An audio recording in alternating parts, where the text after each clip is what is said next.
Welcome to the Dangerous Levels of Caffeine Network, first episode. And today we'll be focusing on World War II and how caffeine really came in to play and became as a good energy stimulant for the U.S. military. I mean, caffeine was originally introduced into Europe before the 1700s, and so it's been through the Revolutionary War, the Civil War. I mean, we've been pouring coffee for a long time, but when you're looking at an army who was able to overcome the Nazi regime, who had been running on dangerous levels of narcotics, considering that Pervitin was the first methamphetamine that was produced and patented, and it was patented in Germany in 1936 through Temmler Pharmaceuticals. And so the Nazi regime got their fingers on it and pumped it into their military. By 1938, they had pumped methamphetamines, cocaine, and opium into their military, and you could get methamphetamines by walking into a drugstore, CVS, like a Walgreens. It didn't matter.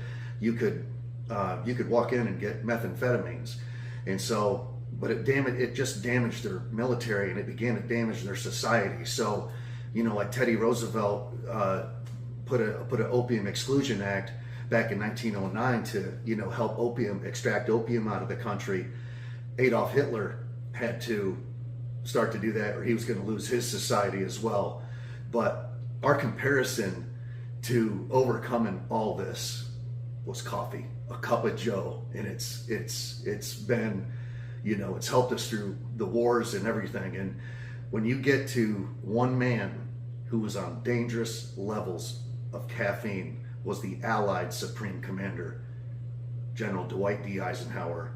Drank coffee around the clock, chain smoked like one after the other.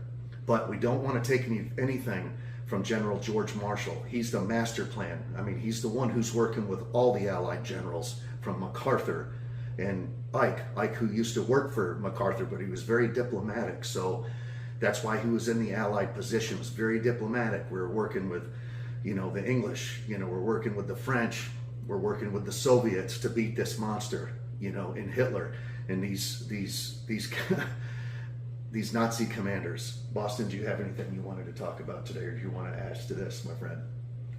I do have a few questions. Number one, what does dangerous levels of caffeine have to do with warfare? When you're doing battle operations, you're up for hours and hours and hours. You've got to be ready to go. You can go 72. You can go so many hours without sleep. Otherwise, it's going to compromise the military. And then we're not